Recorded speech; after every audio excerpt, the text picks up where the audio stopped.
Welcome back to Gaming and Read Aloud with Mr. Rankin. Today, Mrs. Rankin will read the story. Thank you. Please start. The Amazing Bone, William Steig. This is a very old book. It was a brilliant day. Instead of going straight home from school, Pearl dawdled. She watched the grown-ups in town at their grown-up work, things she might someday be doing. She saw the street cleaners sweeping the streets, and she looked in at the bakery on Parsnip Lane and saw the bakers taking hot loaves of pumpernickel out of the oven and powdering crullers with sugar dust. On Cobble Road, she stopped at Mottby's farm and stood gawking at the old gaffer's pitcher ringing horseshoes and spat tobacco juice. Later, she sat on the ground in the forest between school and home, and spring was so bright and beautiful, the warmer touched her so tenderly, she could almost feel herself changing into a flower. Her light dress felt like petals. "I love everything," she heard herself say. "So do I," a voice answered. Pearl straightened up and looked around. No one was there. "Where are you?" she asked. "Look down," came the answer. Pearl looked down. "I'm a bone and the violets near the tree by the rock on your right." Pearl stared at Small Bone. "You talk?" she murmured. "In any language," said the bone. "Habla español, resumiesz po polsku, sprechencia and I can imitate any sound there is." The bone made the sound of a trumpet calling soldiers to armies. Then it sounded like wind blowing, then like pattering rain, then it snored, then sneezed. Pearl couldn't believe what she was hearing. "You're a bone," she said. "How come you sneeze?" "I don't know," the bone replied. "I didn't make the world."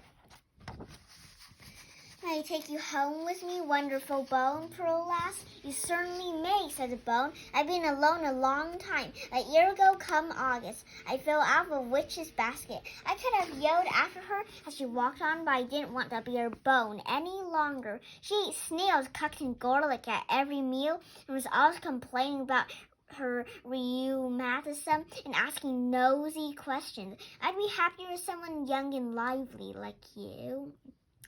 Pearl picked the bone up and gently put it in her purse. She left the purse open so they could continue their talk and started home, forgetting her school books on the grass.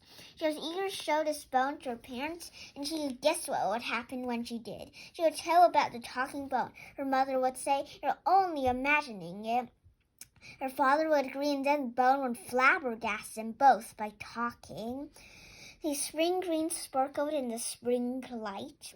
Tree toads were trilling. "It's a kind of wonderful day," said Pearl, "when wonderful things happen, like my finding you." "Like my finding you," the bone answered, and it began to whistle a walking tune that made the going very pleasant. But not for long. Who should rush out from in back of boat and spoil everything but 3 highway robbers with pistols and daggers. Pearl couldn't tell what breed of animals they were because they wore cloaks and Halloween masks, but their fierce and spoke in chilling voices. "Hand over the purse," one commanded. Pearl would have gladly surrendered the purse just to be rid of them, but not with a bone in it. "You can't have my purse," she said, surprised at her own boldness. "What's in it?" said another robber, pointing his gun at Pearl's head. "I'm in it," the bone growled, and began to hiss like a snake and roar like a lion. The robbers didn't wait around to hear the rest in case there's any more. They fled so fast you couldn't tell which way they'd gone. It made Pearl laugh. The bone, too. They continued on their way, joking about what had just happened, chatting about this and that. But it wasn't long before a fox stepped forth from behind a tree and barred their path. He wore a sprig of lilac in his lapel. He carried a cane, and he was grinning so the whole world could see his sharp white teeth. "Hold everything," he said. Pearl froze. "You're exactly what I've been longing for," he went on. "Young, plump, and tender. You'll be my main course at dinner tonight." And he seized Pearl in tight embrace. "Unhand her, you villain," the bone screamed, "or I'll bite your ears off." "Who was that speaking?" asked the surprised fox. "A ravenous crocodile who dotes on fresh fox chop. That's who," answered the bone. The wily fox was not as easily duped as the robbers. He saw no dangerous crocodile. He peered into Pearl's purse, where the sound seemed to be coming from, pulled out the bone. "As a living floor," she exclaimed, "a talking bone. I've always wanted to own something of this sort." And he put the bone in his pocket, where it roared and ranted to no avail. Pushing Pearl along, Fox set out for his hideaway. Pearl's soft was so pitiful, the fox couldn't help feeling a little sorry for her, but he was determined she would be his dinner. "Please, Mr. Fox," Pearl whimpered, "may I have my bone back at least until I have to die?" "Oh, all right," said the fox, disgusted with himself being so soft-hearted, and he handed her the bone, which she put back in her purse. "Must let this beautiful young creature go on living," the bone yelled. "Have you no shame, sir?" The fox laughed. "Why should I be ashamed? I can't help being the way I am. I didn't make the world." The bone commented and reviled the fox. "You coward," it sneered. "You worm, you odoriferous wretch." These expletives were annoying. "Shut up, or I'll eat you," the fox snored. It would be amusing gnaw on a bone that talks and screams with pain. The bone kept quiet the rest of the way, and so did Pearl. When they arrived at the fox's hideaway, he shoved Pearl with her bone into an empty room and locked the door. Pearl sat on the floor and stared at the walls. "I know how you feel," the bone whispered. "I'm only just beginning to live," Pearl whispered back. "I don't want it to end." "I know," said the bone. "Isn't there something we can do?" Pearl asked. "I wish I could think of something," said the bone, "but I can't. I feel miserable." "What's that?" Pearl asked. She'd heard some sounds from the kitchen. "He's sharpening a knife," the bone whispered. "Oh my goodness," Pearl sobbed. "And what's that?" "Sounds like wood being put into a stove," answered the bone.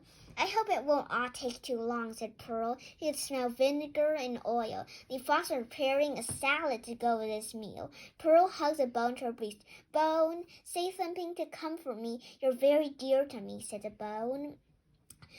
"Oh, how dear you are to me," Pearl replied. She could hear the key in the lock and was unable to get another word out of her throat or turn her eyes toward the door. "Be brave," the bone whispered. Pearl could only tremble. She was dragged into the kitchen where she could see flames in the open stove.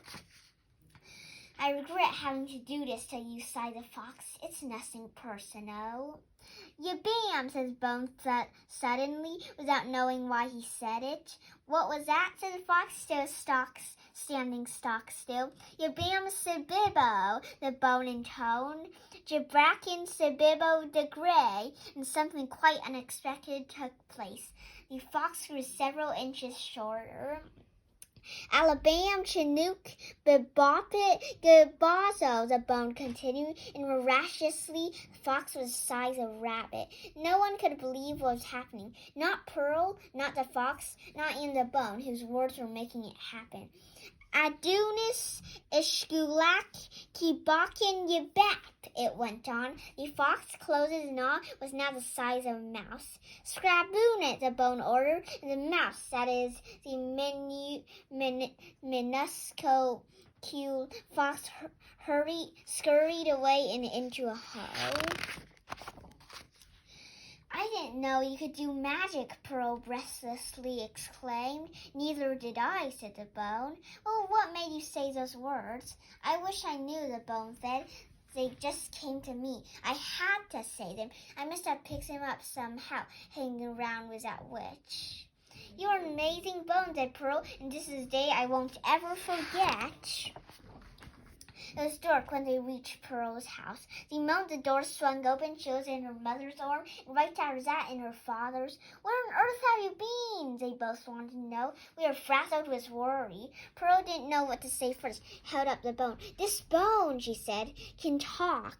And just as she had expected, her mother said, "A talking bone? Why, Pearl, it's only your imagination."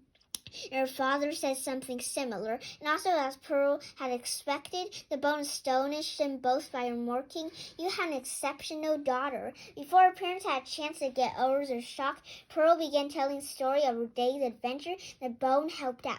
It was all too much for Pearl's parents, till they got used to it. The bone stayed on and became part of the family. It was given an honored place in a silver tray on the mantelpiece. Pearl always took it to bed when she retired, and two chatterboxes whispered together till late in the night. Sometimes the bone put Pearl to sleep by singing or by imitating soft harp music. Anyone who happened to be alone in the house always had a bone to converse with, and they all had music whenever they wanted it, and sometimes even when they didn't. The end. That was a very good story. This story again is called The Amazing Bones. Please like and subscribe. Thank you, everyone.